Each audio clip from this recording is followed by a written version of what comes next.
With that in mind, I humbly present Crown Jewel Hi. Stark Industries I Freedom love Line. you. It's the first missile system to incorporate our proprietary repulsor technology. They say the best weapon is one you never have to fire. I Hey, respectfully Rems, can I ask disagree. you something? I prefer the weapon you only have to fire once. Yeah? How come before this started, you could tell me that you loved me? But now, when I say it, you can't say it back. Did I do something? No. No, you didn't. Promise. Sorry, it's just a you thing. I'm sorry. I do, though. You know that. Yeah, I know. That's not enough? Well, see, it would be for most people. But you told the barista at Starbucks that you loved them today because they made your coffee. And that's their job. I've topped and bottomed you, and you can't say it to me? I'm sorry. Don't apologize. Just tell me why. Look, babe.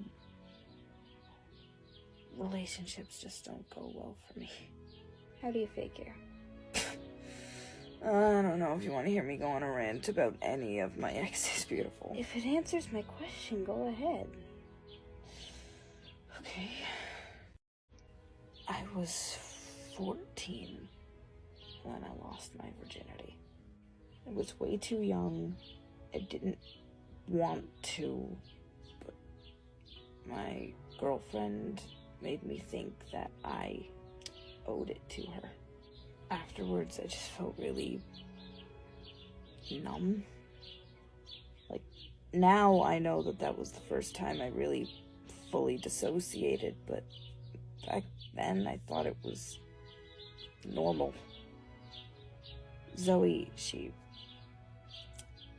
told me it was supposed to feel like that. I was in a really bad place then, anyway. Like, a couple of months before we started dating, I had decided that I was going to kill myself. Kate and them stopped me. Like, I wasn't fine, but like physically I was okay. Thing is, I was an idiot and decided to do it by jumping off a roof at the biggest party of the year, so word got out. By the end of the week, everyone knew that I was how'd they put it? Suicidal freak? Yeah, I think that was it. Yeah, it sounds familiar. Kids are dumbasses. Ain't it the truth? Zoe was captain of the volleyball team. So it's not really the top of the high school social ladder, but it's pretty close to it. Even after all of that, she wanted me. And at that point, I was just starting to adjust to my medication, and my brain was so fucked that I was just desperate for any kind of comfort. I took her to the Valentine's dance. Matching outfits and everything. Even helped her cover her bruises from games so that she could wear a dress comfortably. I felt good for a couple of hours. But I honestly don't know. Like, obviously dating someone didn't make my depression just fucking evaporate into nothing. I wasn't always feeling bad, but I was. And when I wasn't, I just felt nothing. Then she started isolating me. She told me and Katie and Emmett that she felt uncomfortable that we were all so close. Literally anybody our age I talked to got a death glare, and she blamed it on the fact that I was bi, because her words, she couldn't tell if I was just talking to them as a friend or if I was cheating on her. Bitch. Right? But alas, I was a stupid kid. The only time in months I had felt anything even remotely positive was with her. And so for some reason, my brain connected her to good feelings. So I went along with it. She kept asking to have sex, but I didn't want to. It's not something that I generally want. What? No. I want it with you. It's fun, and let's be real, we are fucking amazing at it.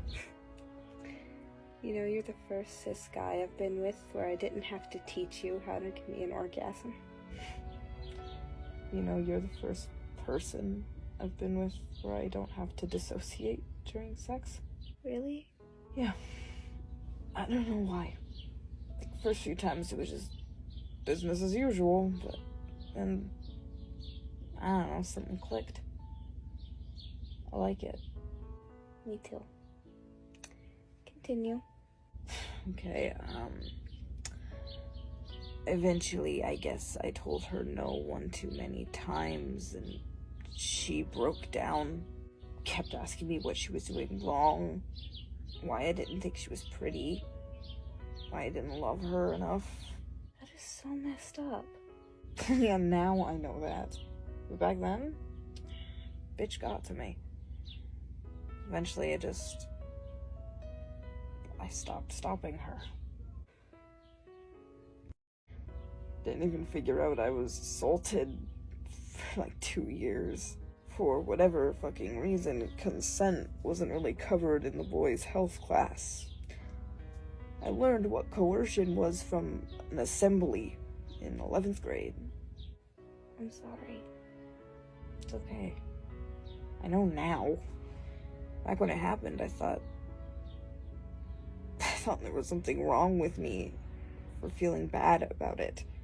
Of course, I also thought there was something wrong with me for not wanting it until I learned that gray ace was a thing. Thing is, when you feel bad almost every day like I did, finding something that numbs it helps. So I took that empty feeling as a good thing, and I decided I'd rather have it than the bad one. So I kept letting her do what she wanted. A few weeks later, though, her best friend's boyfriend came up to me, told me we were both getting tricked, because turns out the girls had a bet to see who could sleep with their boyfriend first. Oh, Rams. Obviously, I dumped her ass immediately, but I didn't tell anybody why. Now I know that was only protecting her, but like, I was embarrassed, I guess, that I let her manipulate me like that. I spent my whole life being manipulated. I, of all people, should be better at spotting it. That's not fair. Yeah, I know. But the worst part was that even though I ended it with Zoe, it was almost too late. Like, I knew the numb feeling now, and I needed it. Did it? Every day that went by, I felt worse. And now I knew there was a way to at least numb it. To at least feel nothing instead of feeling bad. So I did everything I could to feel it again. It got bad. Skipping class to fuck people under the bleachers. I was missing homework because almost every night I was at a different person's house. I barely saw my friends during the week, and it was miserable. And that's how I became a school slut. Everywhere I went, it became common knowledge. I'd sleep with anyone who asked me, no exceptions, and I'd do whatever kinky shit they wanted because I was that desperate for it. No one else asked me out for almost a year after. Everyone who approached me wanted the same thing. One-time thing, in and out, and move on the next day. No one looking for an actual relationship goes after a sex addict. Until Daniel. He was 2 years older than me. He was head photographer of the school newspaper. He was hot. And he liked me. Like, actually liked me. He let me call him Danny. He called me his baby boy. He was always careful with me, but not to the point that it was patronizing. never slept together because he managed to weasel my aceness out of me and he actually respected it. And I was 15. That's when you think everything's forever. I was so in love with him, I put everything I had into that. What happened? He left. I loved him and he left. I'm sorry. Don't be.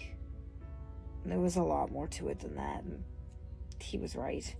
I put literally everything I had into him that wasn't fucking healthy. Plus, by that point he turned 18 and I wasn't even 16 yet. He was starting his actual life and I was still on training wheels. It was never gonna actually work. Okay.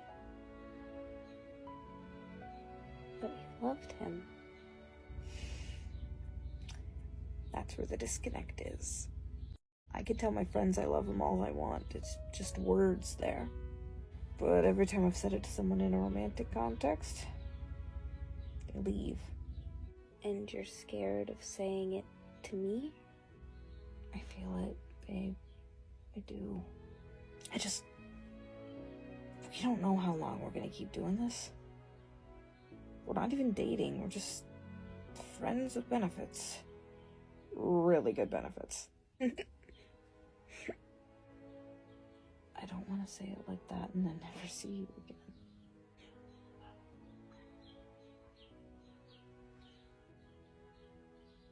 You know, you haven't decided what you're gonna do at the end of the semester yet. This is true. You got any suggestions? Well, I was thinking of getting an apartment here, so I don't have to go home. I don't know, you could stay here with me, even if you decide to drop out. I'll think about it. Okay.